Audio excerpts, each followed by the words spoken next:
Hey everyone, what up? It's David Ruffner, your owner and CEO of District Piedmont Palms, and there's Grayson back there. Just gonna give you the first yard tour of the season. We finally made it, you all. I just had the flu and COVID. So much has been going on. That's why I have not been coming out with these videos. But just giving you my first yard tour of our nursery. We're not officially a nursery yet, and we're working on a nursery permit for the state of Virginia and District of Columbia. So getting those worked out. But we are going to market this summer, you guys. These are all my Trachycarpus fortunei that I worked so hard on. There's like at least 30 here. And I put my Chinese flag up. They do come from the Hubei, H-U-B-E-I province in China. As soon as I hung up that flag, though, as you could see, these little baby fronds are starting to pop out. They just been going crazy, you guys, ever since then. It's a weird thing. I know these flags really work. My dad doesn't believe it, but it does. It does work. These are my Mexican petunias right here. My strategy is I keep my Mexican petunias inside all year, and I just leave them in a south-facing window at my school, and they really become trees. Like in Mexico and Florida and stuff, like they mow them with a lawnmower in Florida. And if you could see them, they're right here, but they grow beautiful blue flowers. I'm gonna have all my hummingbirds come here just to be here on the central Piedmont of Virginia. I got my hummingbird feeder right here. They don't come just as soon as you put it out, so hopefully they will be coming soon. But these are my trachys that are gonna go for market. Each of these are going to be $20 a pop per bowl. I put a nice like gem in them too, and give you a nice prayer. So for $20, that's a really good deal. These are the robustas. Some are going to be for $20, some are going to be for $40, just depending on how they look. I have not counted the number of these, but these are just, I mean, tons here. That I've been working hard on all year. I leave some of them in my dad's house, some of them at my job. Some of them I leave at my house in DC, so or our lab back in DC, so I have just tons of these Washingtonia. I love growing them. They're very easy to grow, but they're very painstakingly to grow inside. You have to spray them, keep them moist, really pray for them, and keep them in your awareness to just keep them alive the way that I have. But I have so many that are over here. Here is Morgan Wallen, my beautiful sable, just a regular sable.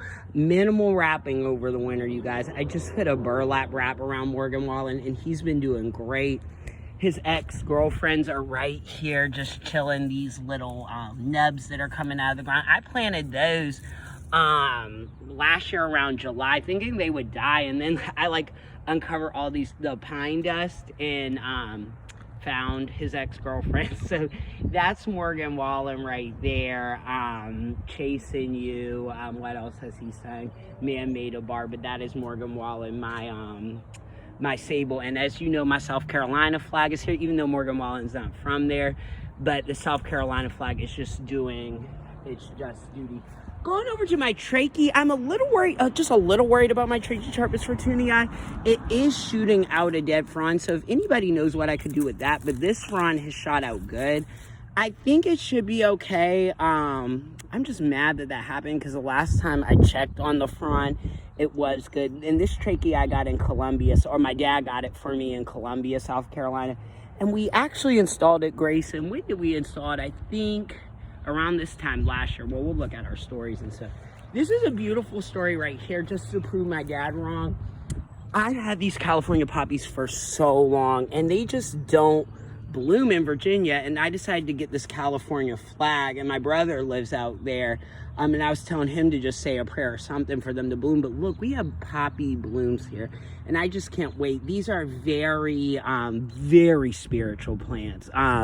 God has put so much psychic energy in these.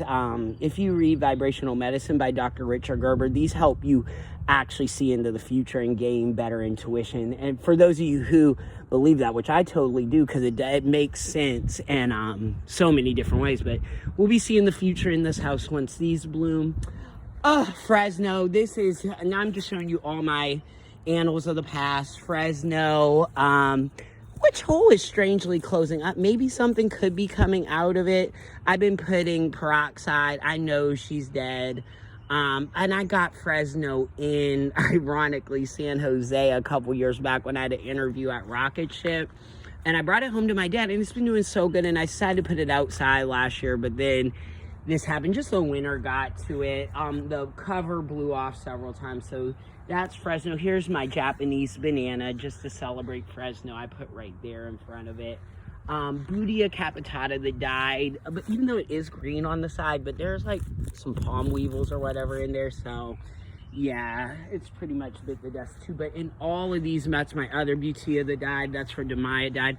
But in all where I put all my death pots, I put or the parts where just the palms have died, I put sunflowers in lieu of that.